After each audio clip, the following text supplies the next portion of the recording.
তুমি যখন ফকির হয়ে যাইবা, একদিন শরীরের সক্ষমতার অভাবে যখন ধুকে ধুকে কাঁদবা, দুনিয়া তো বেইজ্জতি, আখিরাত তো বেইজ্জতি, তো কি হবে সেদিন? কে তোমার খবর নিবে? কে কার খবর নেয়? স্বার্থপর এই দুনিয়ায় কেউ কারো খবর নেয় না দোস্ত। এই স্বার্থপর দুনিয়ায় কেউ খবর নেয় না। তুমি যেদিন মরে যাবা, আমি যেদিন মরে যাব, সেদিনও পৃথিবীতে সূর্য উঠবে, চাঁদ উঠবে, এই গাড়ি চলবে, সিএনজি চলবে, অটো চলবে, দোকানপাট খুলবে, ব্যস্ত মানুষ সব বাজার ব্যবসা ঠিকই চলবে, সব দৌড়াচ্ছে, শুধু আমি নিস্তব্ধ, শুধু আমি থেমে গেলাম।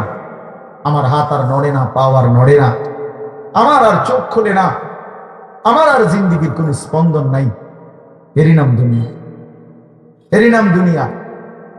বিকাল বেলা যারা জানাজা পড়ছে, এই স্ত্রী ছেলে কাঁদছে সারাদিন বাপের জন্য, স্বামীর জন্য, এই মানুষগুলোই রাত্র 9টায় আবার পাশের বাড়ির থেকে রান্না করে আনছে, এরাই পেট ভরে ভাত খাইতেছে। এরই নাম দুনিয়া, এর নাম দুনিয়া, এর নাম দুনিয়া। এই মানুষগুলো তো একদিন উপাস থাকলো না, আপন সন্তান, আপন স্ত্রী। তাহলে ধোকার এই দুনিয়া কার জন্য সাজাই? কার জন্য বলে? বলে কার জন্য? ইয়ালামুনা যাহিরাম মিনাল হায়াতিদ দুনিয়া ওয়া হুম আনিল আখিরাতি হুম গাফিলুন। আল্লাহ বলে, বান্দা, দুনিয়ার জীবন তো খুব বুঝলা, কিন্তু আখিরাতের ব্যাপারে গাফিল হয়ে রইলা। আমার ছেলেরা, তোমরা বলো ভাই, তোমরা যারা খোদার 365 দিনে একটা বছরে কোনোদিন ফজরের নামাজ কোনোদিন পড়ো নাই, তোমার এই পরিণতি, তোমার এই গন্তব্য শেষ কোথায়? তুমি বলো ইনসাফের সাথে। তোমার বিবেককে, প্রিয় বন্ধু, 1 মিনিটের জন্য আমি তোমার বিবেককে বলবো, তুমি বলো, সারাদিন যে উলঙ্গ ছবি দেখলা, সারা রাত যে নর্তকীর ছবি দেখলা, এরপরে তোমার গন্তব্য কোথায়? থামবা কোথায়? তুমি কোথায় গিয়ে থামবা? তোমার পরিণতি কি? তোমার টার্গেট কি? এই নাচ, এই গান, এই ছবি, এই জেনা, এই ব্যভিচার, এই মদ, এই জুয়া, এই ফেন্সিডিল, এই ইয়াবা, আলে না ফরমান, তোরে শেষ পর্যন্ত কোথায় গিয়ে থামাবে? তোরে একটা জানোয়ার ছাড়া, একটা কুকুর বিড়াল ছাড়া, একটা হাইওয়ান ছাড়া আর কিচ্ছু বানাবে না। তোরে একটা নর পশু বানাই দিবে। চরিত্রহীন মানুষ থাকে না, লম্পট কোনোদিন মানুষ হয় না। মদখোর, নেশাখোর, জুয়ারি, ফেন্সিখোর, বাবাখোর, ডাইলখোর, ইয়াবাখোর, কুট্টাখোর, হারামখোর, ওই মানুষ থাকে না, ওই জানোয়ার হয়ে যায়। জানোয়ার, জানোয়ার হয়ে যায় বেটা, জানোয়ার হয়ে যায়। যে কপাল সেজদা দেয় না, সে কপাল, যে মানুষ মানুষ হয়ে সেজদা দেয় না, আল্লাহর কসম, আল্লাহ তাআলা কোরআনে বলছে, ইবলিস তুই সেজদা দিলি না, আজকের থেকে তুই শয়তান। এজন্য যে কপাল সেজদা দেয় না, সে মানুষ নয়, শয়তান। শয়তান বেটা, তুই বেটা শয়তান, শয়তান, এটা শয়তান। এর আগে কোনদিন ইবলিসকে শয়তান বলতো? কোন দিন থেকে বলছে? যেদিন থেকে সে সেজদা দেয় না। কথা বলেন না কেন? ইবলিসের আগে কি শয়তান ছিল? সেজদা যেদিন দিল না, সেদিন থেকে মালিক বলল, আজকের থেকে তুই শয়তান। ইবলিস যেদিন সেজদা দিল না, সেদিন আল্লাহ বলল, ফখরুজ ফাইন্নাকা রাজিম, বের হ, আজকের থেকে তুই রাজিম, অভিশপ্ত, মালউন, অভিশপ্ত, রাজিম। আল্লাহ বলছে, ওয়া ইন্না আলাইকা লানাতা ইলা ইয়াউমিদ্দিন। ইবলিস তুমি সেজদা দিলা না, মনে রেখো আজকের থেকে কিয়ামত দিবস পর্যন্ত তোর উপরে আমি আল্লাহর লানত। এজন্য বেনামাজি তোর উপরে আল্লাহর লানত, তোর উপরে আল্লাহর লানত, তোর উপরে খোদার গজব। আল্লাহর লানত যার উপরে, সে সুখ পায় না। ওই মালিকের সাথে গাদ্দারি করে সুখ মিলেন। খবর নিয়ে দেখো, তুমি না জানলে আমি জানি। জিন্দিগির আজ 21 বছরের এই ওয়াজের জীবনে কত শত মানুষ জীবনের কত দুঃখ বেদনা আমরা তো শুনি না। আমরা কাছে দোয়া চাই না। কোন হারামখোর, কোন সুদখোর, কোন ঘুষখোর, কোন বেপর্দা নারী, কোন বেহায়া নারী, কোন মদখোর জুয়ারি, কোন নারীর সাথে অবৈধ সম্পর্ক স্থাপনকারী পুরুষ কিংবা নারী, আল্লাহর কসম সুখে নেই, সুখ মিলে না, সুখ মিলে না। নোনা জলে তৃপ্তি হয় না। যে পানি লবণাক্ত ওই পানি তৃষ্ণা মিটায় না। অতএব গুনাহ তৃষ্ণা মিটায় না। গুনাহ কাউকে তৃপ্তি দিতে পারে না। আল্লাহর নাফরমানি কাউকে সুখ দিতে পারে না। বলে আল্লাহ কোরআনে বলছে ওয়াদারু যাহিরাল ইসমি ওয়া বাতিনা, আমার বান্দা প্রকাশ্য গুনাহ ছেড়ে দাও, গোপন গুনাহ ছেড়ে দাও। আল্লাহ বলছে ওয়ালা তাকরাবুল ফাওয়াহিশা মা যাহারা মিনহা ওয়া মা বাতান, আল্লাহ বলছে বান্দা প্রকাশ্যে কিংবা গোপনে কোন অশ্লীলতা, বেহায়াপনা, অসভ্যতার কাছেও যেও না। আল্লাহ বলছে ওয়ালা তাকরাবুজ জিনা, জিনা ব্যভিচারের কাছে, নারীর সাথে অবৈধ কোন রকম সম্পর্কে যেও না বান্দা। ইন্নাহু কানা ফাহিশা, এটা বড় বেশি অশ্লীলতা। ওয়াসাআ সাবিলা, এটা বড় মন্দ পথ। হায় যুবক, ভুল করো, ওই নারীর ফাঁদে একদিন তোমার সে জাহান্নামে পৌঁছায় দেবে, একদিন তোমার কবরে পৌঁছায় দেবে। সে তোমার সুখ দিবে। চরিত্রহীন নারী সুখী হয় না। যার নিজের সুখ নাই তে তোমার কি সুখ দিবে? সুখ দিবে কিভাবে? সিনেমার নর্তকী সুখ দিবে কিভাবে? সে নিজে তো সুখে নেই, সে তো সুখে নেই। এই জন্য এটা জরুরি। বাবাদেরকেও বলি, হায়াতের 60 বছরেও যারা গুনাহ ছাড়তে পারেন নাই, মনে রাখেন বাপ, এই কবর দেখা যায়, কবর দেখা যায়। চলেন এবার তরজমাটা শুনেন। তাই এই আমার কথা শেষ। একটু দেখেন কোরআনুল কারীমের 30 নম্বর পারা 102 নম্বর সূরা। সূরাটার নাম আত-তাকাসুর। ছোট্ট একটা সূরা, 8টা আয়াত আমি তেলাওয়াত করছি। এই ছোট্ট সূরাটার তরজমা বলেই আমি আমার কথা শেষ করে ফেলবো ইনশাআল্লাহ।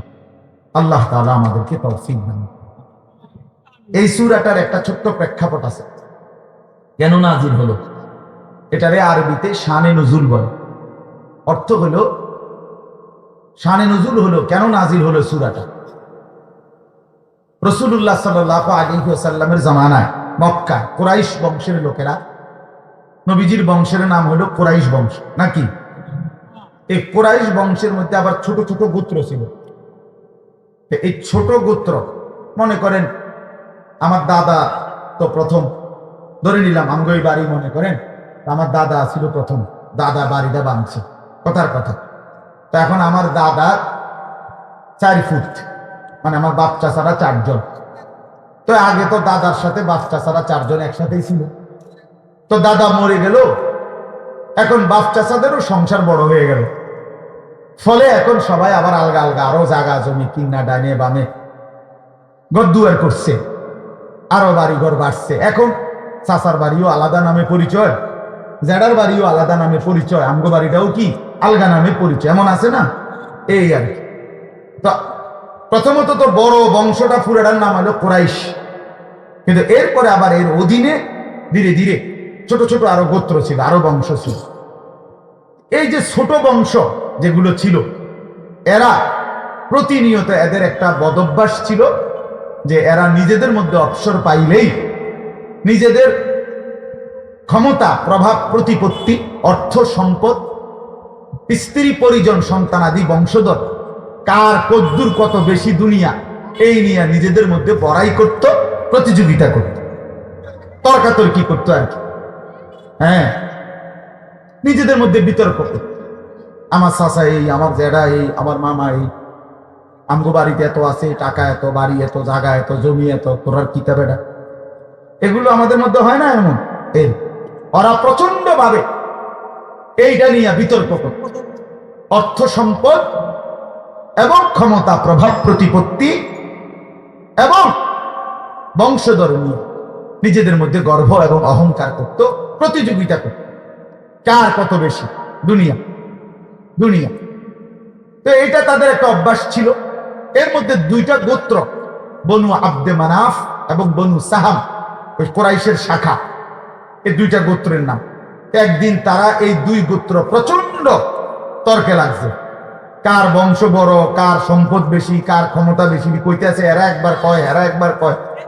এই বলতে বলতে যার যে বড়ত্ব, দুনিয়ার অহংকার, দুনিয়া বাড়ানোর এই নেশা বুঝাইতে বুঝাইতে এক পর্যায়ে ওই বনু সাহাম একটা গোত্র, তারা বনু আবদ করছে যে আমগো কইমা যাইতে আছে, মানে এরা হাইরা যাবে হিসাবে, এরার থেকে মানে হিসাব দিতে গিয়া আর মিলাইতে পারতেছে না, এগো বাইরে গেছে।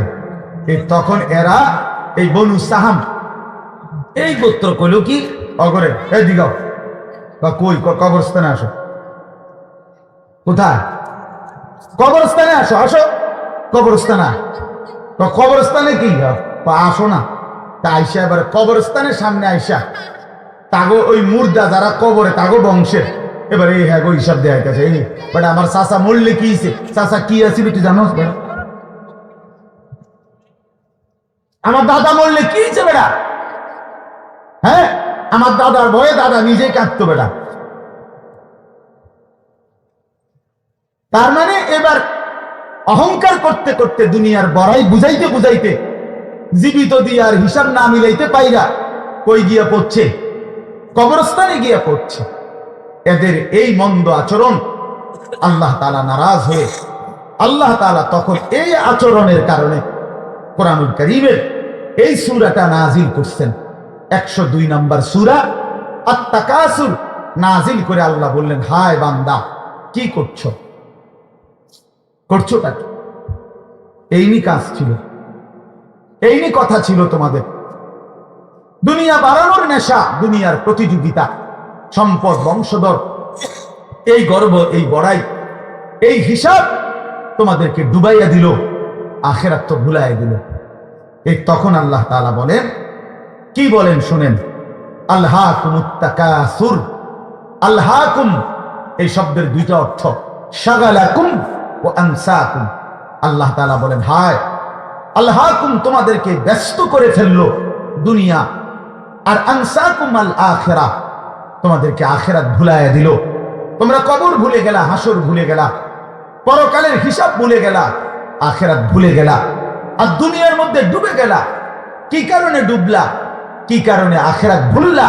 আর তাকাসুর এই বাড়ানোর প্রতিযোগিতা, অর্থ সম্পদ, ক্ষমতা, বংশধর, টাকা পয়সা, মাল দৌলত, এগুলো বাড়ানোর নেশা তোমাদেরকে আখিরাত ভুলাইয়া দিল আর দুনিয়ার মধ্যে ডুবাইয়া ফেললো, ব্যস্ত করে ফেললো। হাত্তা জুরতুমুল মাকাবির। আল্লাহ বলেন, হায় বান্দা এক পর্যায়ে কবরস্থানেই পৌঁছে গেল। এর ডাইরেক্ট কথা, শেষ পর্যন্ত কবরস্থানে চলে গেল। অহংকার করতে করতে, বড়াই করতে করতে, দুনিয়া সাজাইতে সাজাইতে, দুনিয়া মিলাইতে মিলাইতে। এ কথার দুই অর্থ। এবার এক হলো সরাসরি ওদেরকে বলছে কাজটা তোমরা ভালো করলা না, আরেকটা হলো আমাদের সবাইকে বলছে, আমার বান্দারা তোমরা যারা এই পরিমাণ দুনিয়া নিয়ে ব্যস্ত হইলা, দুনিয়া সাজাইতে লাগলা, যে এক পর্যায়ে এই দুনিয়া সাজাইতে সাজাইতেই হাত্তা জুরতুমুল মাকাবির, কবরে পৌঁছে গেলা, একদিন মরে গেলা, অথচ আখিরাতের কোনো পুঁজি নাই, কবরের কোনো সামান নাই। কামটা কি করল? কামটা কি করল? কাজটা কি করলা বান্দা? কি কর?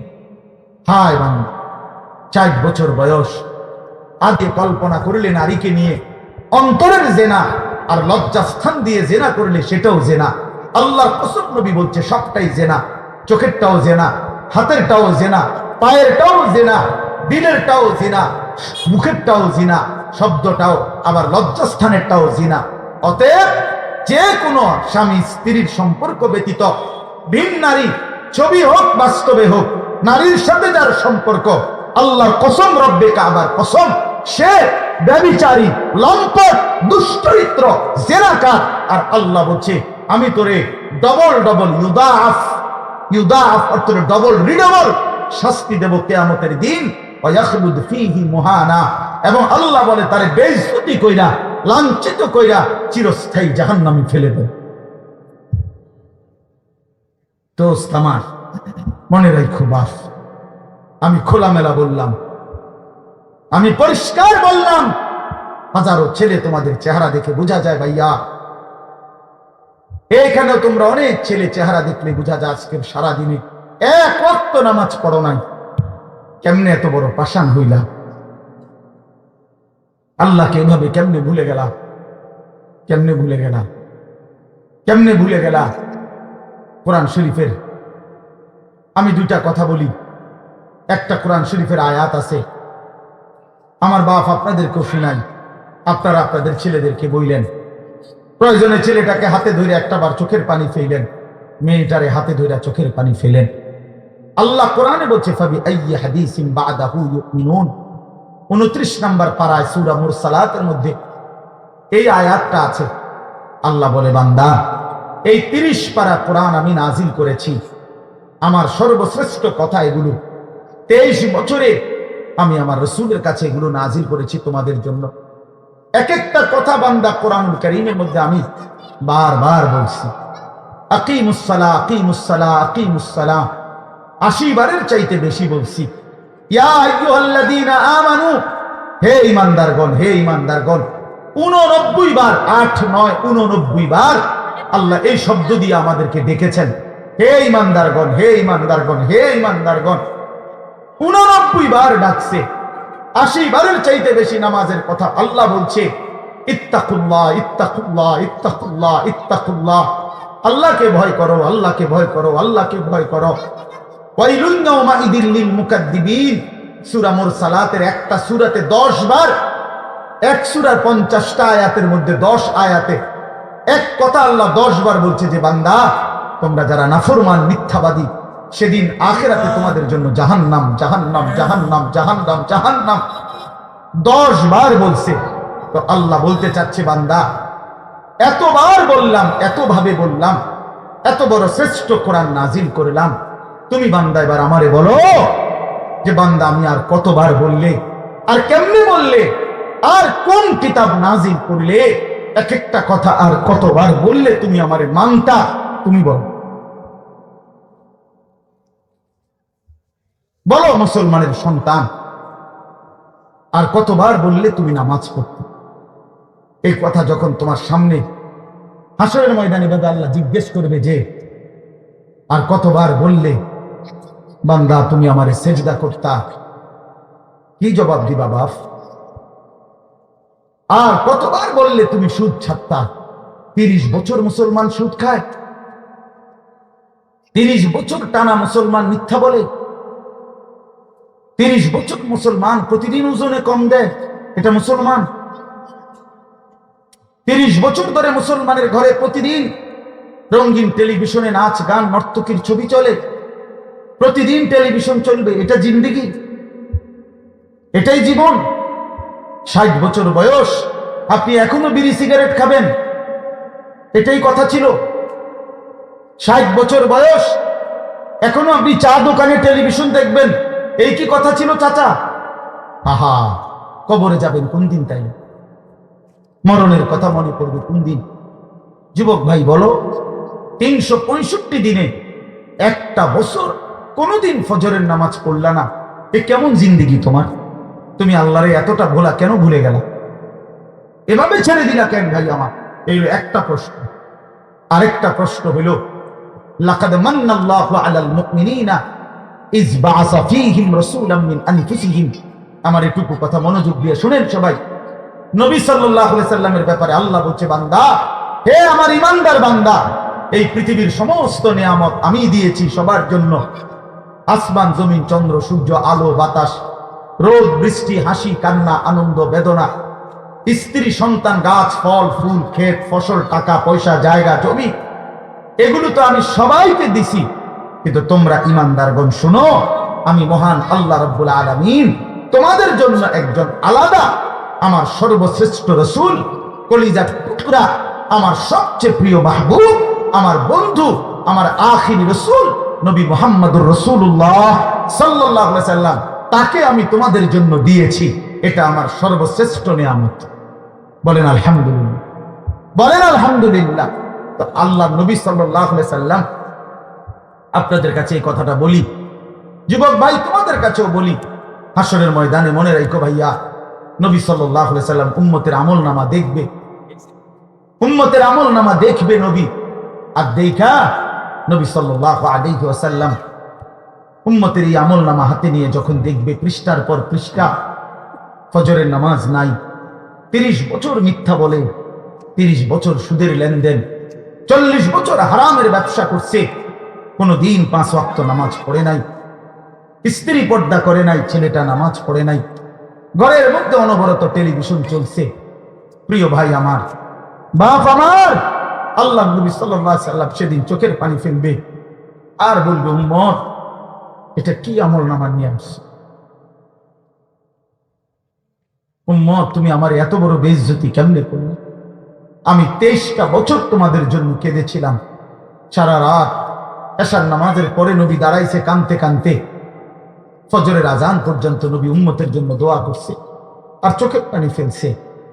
তায়েফের পাথরের আঘাতে পিঠটা ছিদ্র করে ফেলছি, ক্ষুধার কষ্টে পেটে পাথর বেঁধেছিলাম। উহুদের দান শহীদ করা রক্ত নিয়ে উহুদের ময়দানে পড়েছিলাম বেহুশ হয়ে। ঘরের চুলায় 3 মাস আগুন জ্বলে নাই। এত কষ্ট, এত চোখের পানি, এত ক্ষুধার কষ্ট, এত রক্ত, বিনিময়ে উম্মত এটা কি নিয়ে আসলো?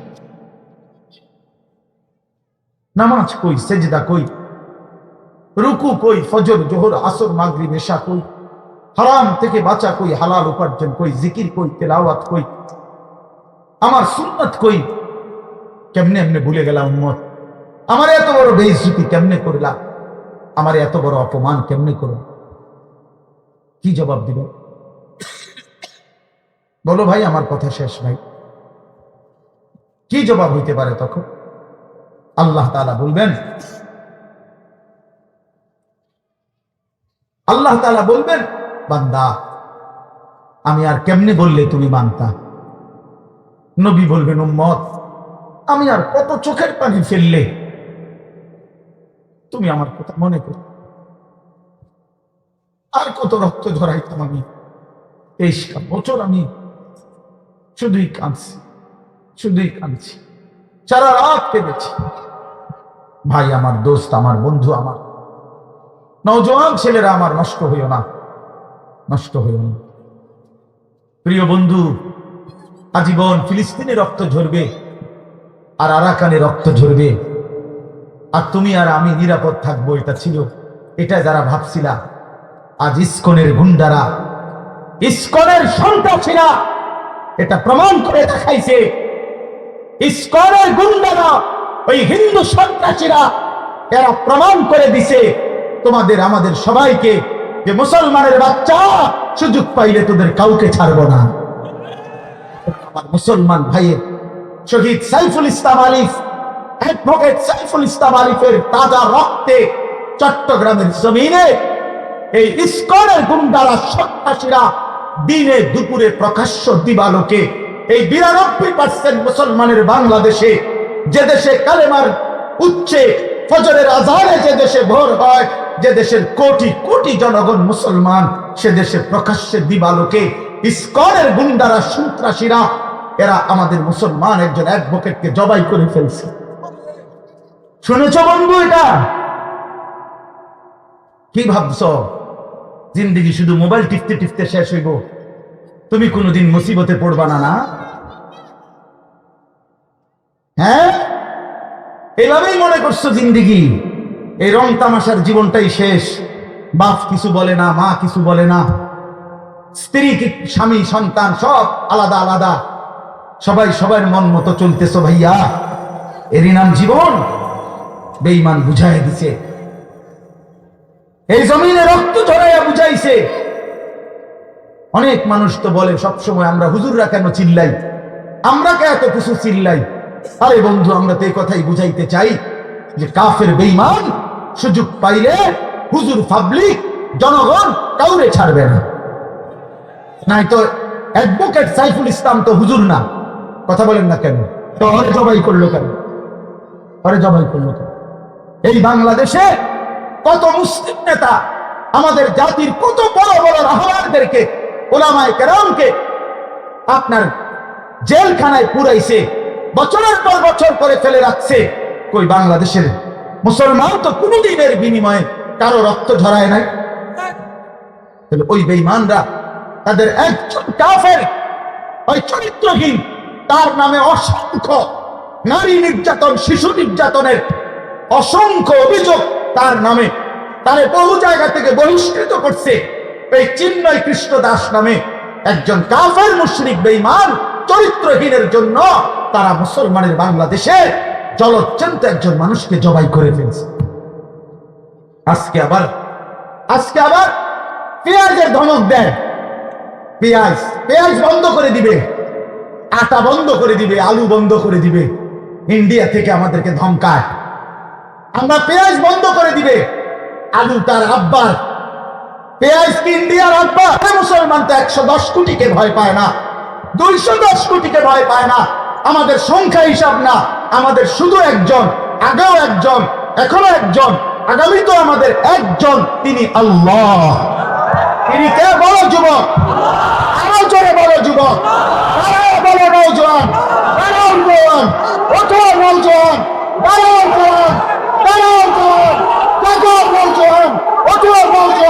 হিম্মত করে নৌজওয়ান, তাকবীর বলো জওয়ান, তাকবীর বলো জওয়ান, জোরে বলো জওয়ান।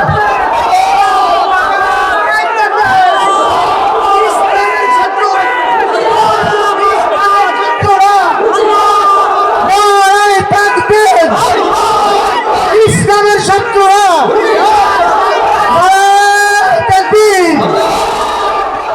মনে রাখতে হবে, এদেশ ইসলামের না, এদেশ মুসলমানের। বলো এদেশ ইমানদারের, এদেশে কালেমার পতাকাই উঠবে। এদেশে হিন্দু থাকুক মানা নাই, কিন্তু ইসকনের গুন্ডারা থাকতে পারবে না, অনেক সন্ত্রাসীরা থাকতে পারবে না। যুবক জাগবা তো ইনশাআল্লাহ, হুঙ্কার ছাড়বা তো ইনশাআল্লাহ। খুন দিয়ে হলেও মাতৃভূমির স্বাধীনতা, সার্বভৌমত্ব, প্রতি ইঞ্চি জমিন আমরা রক্ষা করব ইনশাআল্লাহ। বলো ইনশাআল্লাহ, বলো ইনশাআল্লাহ, বসো ইনশাআল্লাহ। মুসলমানের সন্তান হারে না, ইমান মরে না, ইমান মরে না, ইমানদার মরে না। ইমানদার শহীদ হয়, আর শহীদ মরে না, শহীদ বেঁচেই থাকে। শহীদ কি থাকে বলেন না? বেঁচেই থাকে, বেঁচেই থাকে। আমি তোমাদের সমস্ত যুবককে হাত জোর করে অনুরোধ করলাম, দোস্ত আমার, তোমরা আল্লাহর নাফরমানি ছেড়ে দাও, মোবাইলের আসক্তি ছেড়ে দাও, নারীর রূপ ছেড়ে দাও। বন্ধু, আমি যদি পারতাম তোমাদের প্রতিটা যুবককে বুকে জড়াইয়া বলতাম, আমার যদি সুযোগ হইতো তো আমি চোখের পানি ফেলে বলতাম, কেমনে বললে বুঝতা তোমরা? কেমনে বললে বুঝতা? কারো প্রতি কোনো হিংসা বিদ্বেষের কোনো দরকার নাই দোস্ত। ধাক্কা ধাক্কি ঠেলাঠেলি করার সময় নাই। দিন বাঁচানো, ইমান বাঁচানো, ইসলাম বাঁচানো। আগামী জেনারেশন, আমার 3 বছরের বাচ্চা আছে, অনেকের ঘরে 2 বছরের বাচ্চা আছে, কোলের বাচ্চা আছে। আমাদের চেষ্টা করা উচিত আগামীর জমিনটা, আমাদের স্ত্রী সন্তান, আগামী প্রজন্ম যেন ইসলাম নিয়ে বাঁচতে পারে, ইমান নিয়ে বাঁচতে পারে। এটাই হবে সাধনা। আমাদের সন্তান, আমাদের প্রজন্ম যেন আজানের শব্দে বাঁচতে পারে। এই জন্য এই জমিন যদি আমরা নিরাপদ না রাখি, আমরা যদি আল্লাহকে সেজদা না করি, আল্লাহর নাফরমানি করি, তাই আমার বন্ধু, আমার বাপ, আমাদের উপরে আযাব আসে, আমাদের উপরে আযাব আসে। আল্লাহ বলছে, বান্দা, দুনিয়ায় ডুবে থাকার শাস্তি আমি বুঝাবো। কাল্লা সাউফা তা'লামুন, সুম্মা কাল্লা সাউফা তা'লামুন, কবরেও বুঝাবো, জাহান্নামেও বুঝাবো। কাল্লা লাউ তা'লামুনা ইলমাল ইয়াকিন লাতারাবুন্নাল জাহিম সুম্মা লাতারাবুন্নাহা আইনাল ইয়াকিন। আল্লাহ বলে, বান্দা, আজকে যদি কোরআন পড়ে, হাদিস পড়ে, উলামায়ে কেরামের কথা শুনে, না দেখেই যদি কবর, হাসর, মিজান, ফুলসিরাত, আখিরাত বিশ্বাস করতা, ভালো হতো, ভালো হইতো। বান্দা, আজকে বিশ্বাস করলে, বুঝে নিলে, আমল করতে পারতা। তো নয়তো লাতারাবুন্নাল জাহিম, একদিন সচক্ষে হাসরের ময়দানে জাহান্নাম দেখবা, সব বুঝবা। সুম্মা লাতারাবুন্নাহা আইনাল ইয়াকিন, চোখে দেখে বিশ্বাস হবে, কিন্তু সেদিন আর লাভ হবে না। সেদিন আর কি হবে না ভাইয়া? লাভ। সুম্মা লাতুসআলুন্না ইয়াওমাইদিন আনিন নাঈম। আল্লাহ বলেন, আমি কিন্তু সেদিন হাসরের ময়দানে নিয়ে বান্দা তোমার জীবনে যা কিছু নিয়ামত দিয়েছি, আসমান, জমিন, চন্দ্র, সূর্য, গ্রহ, নক্ষত্র, আলো, বাতাস, রোদ, বৃষ্টি, হাসি, কান্না, আনন্দ, বেদনা, স্ত্রী, সন্তান, ছেলে, মেয়ে, গাছ, ফুল, ফল, ফসল, তোমার চোখের পলক, হাতের নড়াচড়া, তোমার নিঃশ্বাস, এক ফোঁটা পানি, এক লোকমা খাবার। আল্লাহ বলেন, আমি যা দিয়েছি, আমি বান্দা প্রতিটা নিয়ামতের কি হক আদায় করছো, আমি জিজ্ঞেস করব, আমি ছাড়বো না। আমি ছাড়বো না বান্দা। তুমি শুনছো আমি গাফুর, কিন্তু এটাও জানো তুমি আমি কাহার। তুমি এটা শুনছো আমি রহমান, এটাও শুনো আমি জব্বার। আমি যুনতিকাম, আমি প্রতিশোধ গ্রহণকারী, আমি প্রচন্ড শাস্তিদাতা, আমার আযাব বড় ভয়ানক। এজন্য ভাই আমার, বন্ধু আমার, চলো আজকে নিয়ত করি, কবরবাসীদের জন্য আমরা দোয়া করি, আর আমরা যারা জীবিত আছি আমরা আমাদের জীবন গঠন করি। বলি ইনশাআল্লাহ। আমার যে প্রিয় ভাই এখন বসছে, যে ভাই বয়ান করবে, দোস্ত আমার, আমি হাত জোড় করে তোমাকে বলি, এই মাওলানা মুফতি ইউসুফ বিন ইকবাল, এই নওজোয়ান অনেক সুন্দর বয়ান করে, অনেক সুন্দর, অনেক সুন্দর।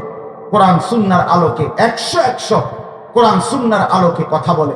ব্যক্তিগতভাবে আমি নিজে তার বয়ান শুনি, আমিও তার ভক্ত, আলহামদুলিল্লাহ। এই জন্য আমার হাত জোড় করে অনুরোধ, ছেলেরা তোমরা আমারে যদি মহব্বত কইরা আইসা থাকো, আল্লাহর জন্য আসছো, আল্লাহর জন্য, আল্লাহর জন্য, আল্লাহর জন্য, আমার অনুরোধ তোমরা সবাই বসো, বৈশা মাওলানার কথা শুনে উলামায়ে কেরামের সবগুলো নসিহত শুই না দোয়া মুনাজাত করে আমরা যাওয়ার চেষ্টা করব। আগামী 10 তারিখ 11 তারিখ এই মাসের 10, 11 এই 2 দিন কুরাখাল গ্রামে আমাদের মাহফিল। এই জন্য দোস্ত, এটা জরুরি বিষয়, এটা গুরুত্বপূর্ণ বিষয় যে নিজের জন্য গ্রহণ করা। তু আগার মেয়েরা নিহি বানতা না বান আপনা তো বান।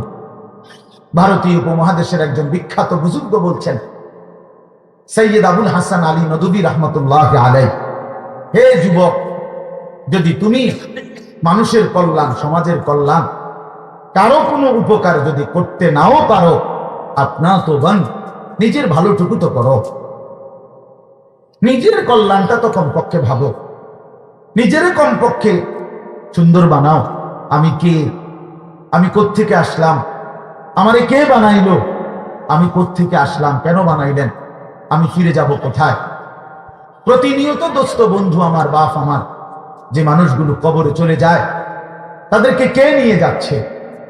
কেউ তো নিজের থেকে মরতে চায় না, আত্মীয় স্বজনও তো কারো মৃত্যু চায় না, কিন্তু একজন অদৃশ্য মালিক নিয়ে যাচ্ছে। কেন নিয়ে যায়? কেন নিয়ে যাচ্ছেন? কোথায় নিয়ে যাচ্ছেন? এই জন্য প্রিয় বন্ধু, বাপ, এটা আমাদের ভাবা উচিত। এতটুকু যে আমি নিজের কমপক্ষে ভাবি, আপনার তো বান।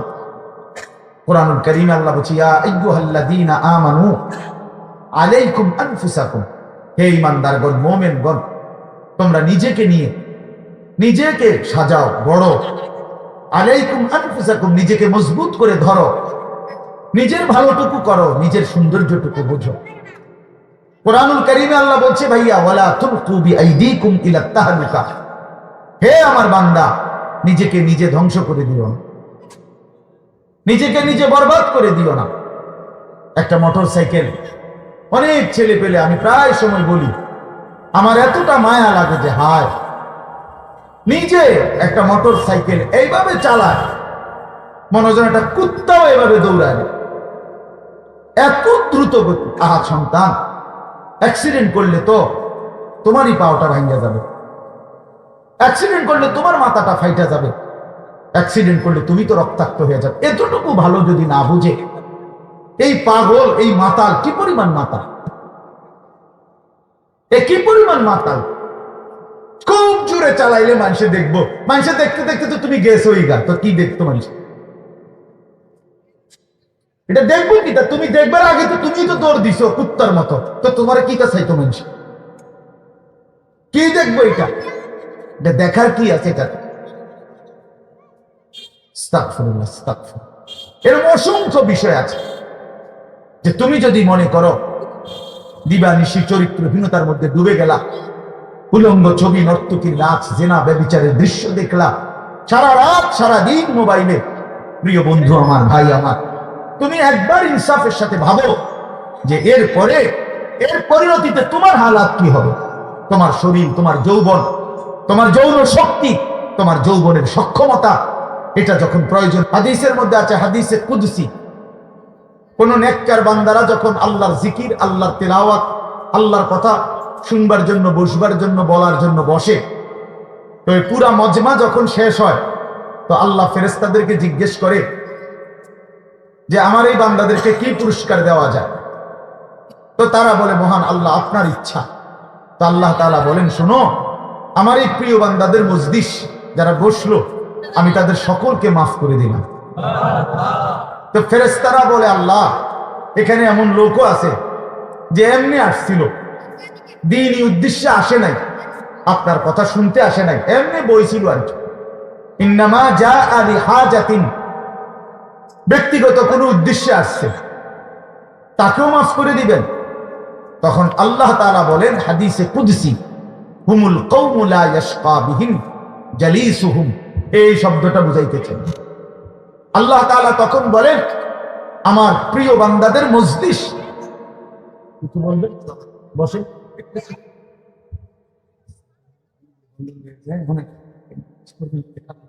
আপনার বলে বসেন না, বসেন বসেন না। তো এজন্য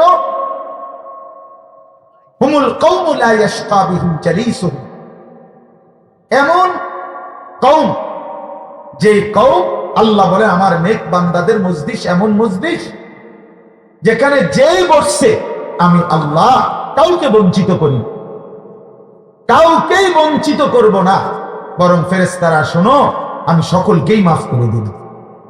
এইখানে কথাটা কি যে জালিসুহুম, আমার নেক বান্দাদের সাথে যারা বসছে আমি সকলকে মাফ করে দেব। তাহলে বোঝা গেল বসার গুরুত্বটা আলাদা। এই এতগুলো কথা বলার পরে আর আমার পক্ষে আর কিছু বলার নাই এই বিষয়ে। কোরআন সুন্নাহর আলোকে বললাম, এরপরে কোনো বদনসিব যদি নাই বসে তার কি করার আছে, তার কি মাথার বাড়ি দেওয়া যাবে? কথা বুঝছেন না? কাজেই এরপরে কোনো দুর্ভাগা না বসলে ঠিক আছে। ইসরাফিলের ফু যেদিন দিবে সেদিনও বহু মানুষ গাফেল থাকবে।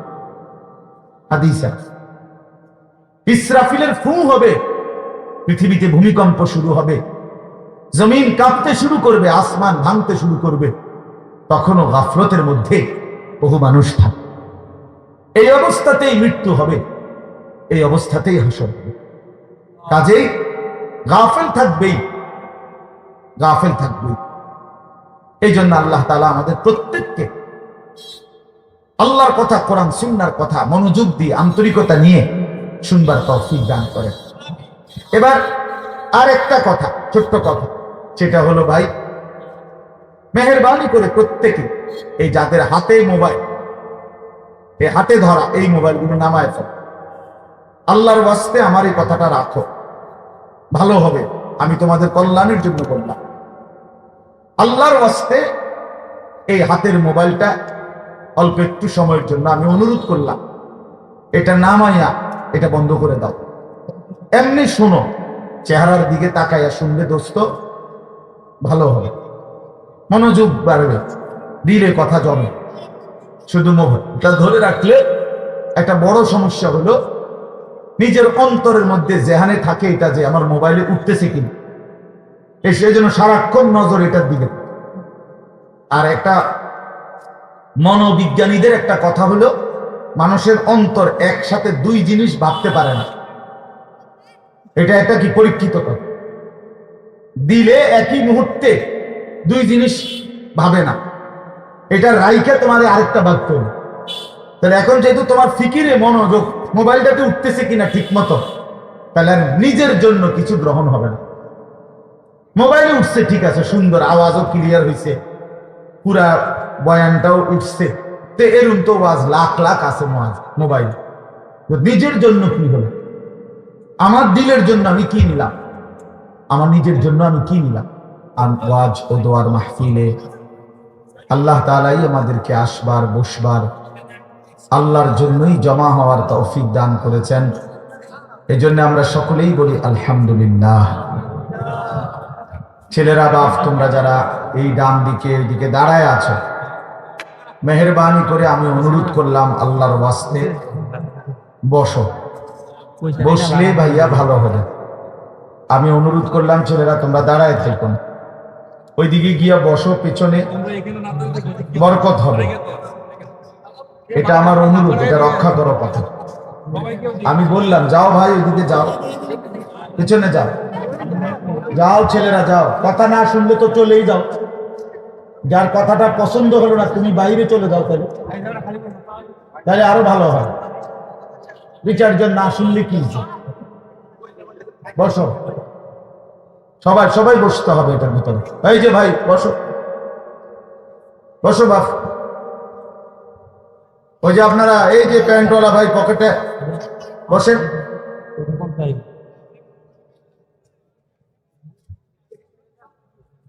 একটা ছোট্ট কথা আগে বুঝে সবাই বুঝতে ভালো। কোরআনুল কারীমের মধ্যে আছে হযরত মূসা আলাইহিস সালামকে আল্লাহ তাআলা প্রথম যখন তুর পাহাড়ে, আমরা সবাই জানি যে আল্লাহ তাআলা মূসা আলাইহিস সালামের সাথে তুর পাহাড়ে কথা বলছেন বহুবার, মানে ওয়াহী নাজিল করছে। আল্লাহর কথা মানেই ওয়াহী। তো প্রথমবার যখন মূসা আলাইহিস সালাম তুর পাহাড়ের ওই টিলাতে উঠলেন, তো সেখানে আল্লাহ তাআলা স্পষ্ট কোরআন শরীফে আছে, আল্লাহ তাআলা প্রথমেই বলে দিয়েছেন ইন্নী আনা রাব্বুক ফাখলা'না আলাইক।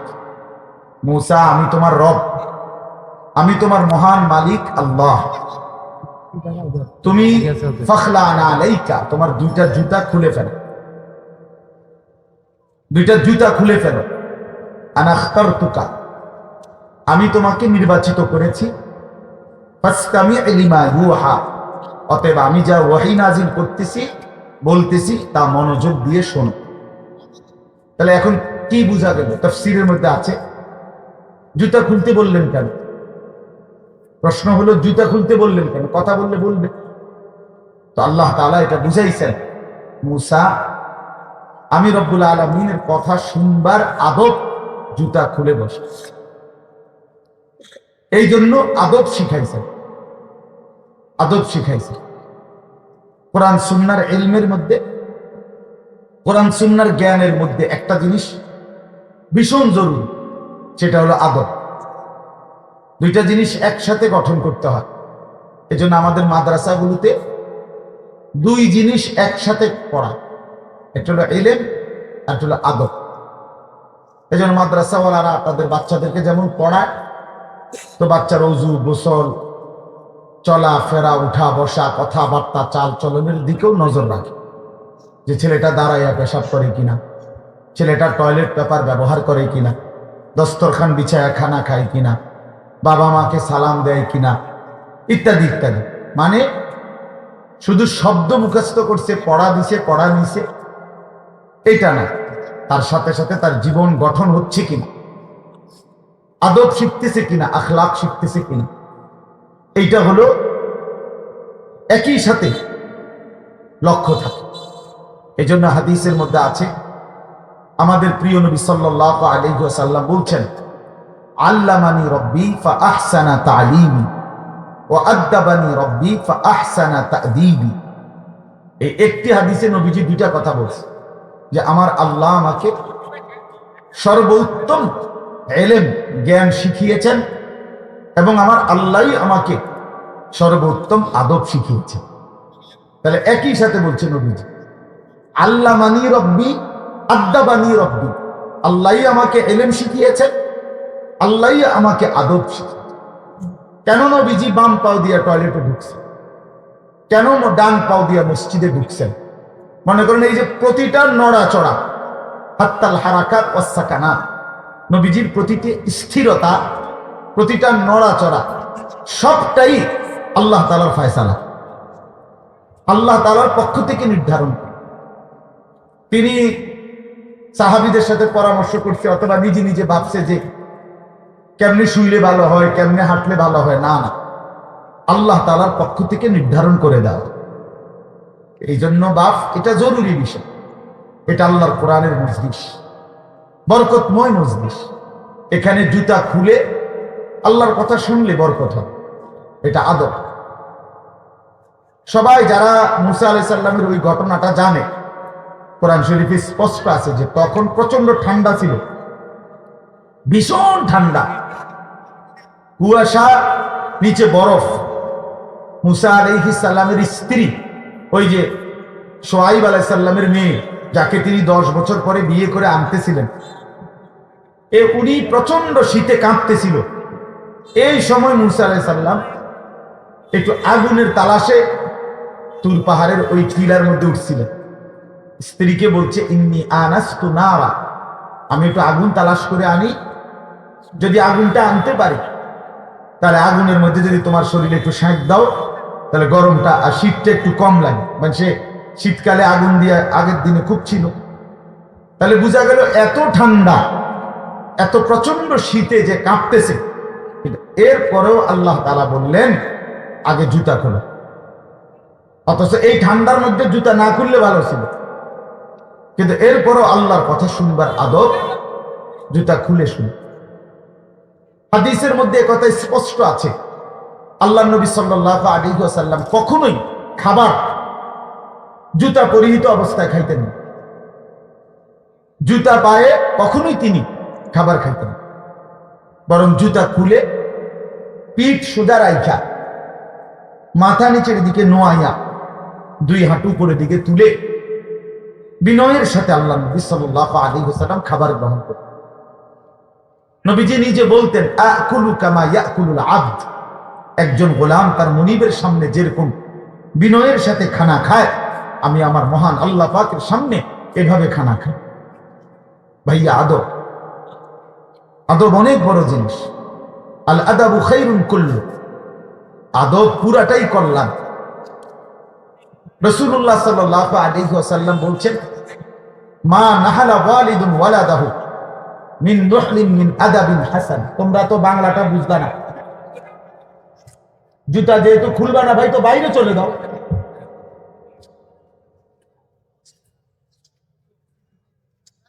আশ্চর্য মানুষ। না না, অনেকের আছে গাদ্দারি স্বভাব, যে আমি যেমনি আছি এমনি শুনি। এটা সিধা করতে হবে। জিন্দেগি যদি সোজাই না হয় তো বললাম কারে, বললাম কাকে? শুধুই কেবল ভাইয়া শুনলাম একজনের পরিচিতি আছে, একজনের জনপ্রিয়তা আছে, একজনের সুর আছে, একজনের টান আছে, একজনের জোরে গলার আওয়াজ আছে, তো এই কারণে জড়লাম। কি ফায়দা এতে ভাই? কথা বোঝেন নাই? আমারে মনে করেন 1 কোটি মানুষ চিনে, তো আপনার লাভ কি? আমারে 10 কোটি মানুষ চিনে, সারা পৃথিবী চিনে, তো আমারে চিনলে তোমার লাভ কি? তুমি কি বদলাইলা এটা না দেখার বিষয়। আমি আমার জন্য কি গ্রহণ করলাম, এখানে কার জনপ্রিয়তা আছে না নাই, এটা দিয়ে কে ঘাস কাটে? জনপ্রিয়তা দিয়ে হয় কি? কিছুই না। পৃথিবীর জনপ্রিয় অজনপ্রিয় সব মানুষই ভাত খায়, তো আর জনপ্রিয়তার আলাদা ভ্যালু কি? ঘুম যায়, পেশাব পায়খানা করে, তো আর এনে কি আহামরি? কি এটা? কিচ্ছু না, এটা ধোঁকা ছাড়া আর কিচ্ছু না, ধোঁকা। এজন্য ভাই আমি আবারও অনুরোধ করছি, তোমরা কষ্ট পাইও, প্যান্ডেলের ভিতরে দাঁড়াইও না। আমি অনুরোধ করলাম, কমপক্ষে প্যান্ডেলের ভিতরে ভাই মাহফিলের যেই যুব সমাজরা আয়োজন করছো ভাই, তোমাদের কাছে অনুরোধ আমার, তোমরা কয়েকজন কমপক্ষে স্বেচ্ছাসেবকের দায়িত্ব পালন করো। যারাই দাঁড়িয়ে আছে তাদেরকে বসতে বলো। এটা ভালো, আজকের জন্য না, সব সময়ের জন্য। হাদিসের মধ্যে আছে, হযরত জিবরাইল আলাইহিস সালাম নবীজি সাল্লাল্লাহু আলাইহি সাল্লামের কাছে, শুনতেছেন আপনারা? নবীজির কাছে কৃতিতে আসতেন। জিবরাইল আলাইহিস সালাম কখনো কখনো তার মূল আকৃতিতে অদৃশ্যভাবে ওহী নাজিল করতেন, কোরআন। আবার কখনো কখনো মানুষের সুরত ধরেও নবীজির সামনে আসতেন। হাদিসে কথা স্পষ্ট আছে যে যখনই জিবরাইল মানুষের আকৃতিতে নবীজির কাছে আসতেন, তো নবীজির সামনে এসে আদবের সাথে বসতেন। কিভাবে বসতেন? হাদিসের এই শব্দটা পর্যন্ত আছে, ফাআসনাদা রুকবাতাইহি ইলা রুকবাতাইহি।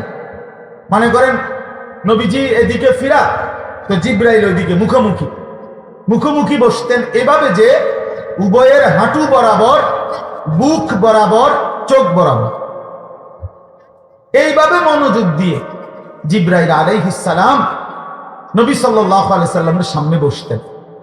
এরপরে তিনি বিভিন্ন বিষয় বলতেন, শুনতেন, নবীজির সাথে কথা বলতেন। তাইলে আদব এটা আল্লাহর কোরআনের সামনে, রাসূলুল্লাহ সাল্লাল্লাহু আলাইহি সাল্লামের হাদিসের সামনে সর্বোচ্চ আদবের সাথে বসতে হয়। সর্বোচ্চ এটা বসা, এটাই নিয়ম। হাদিসের মধ্যে আছে, আরো শুনাই আমি।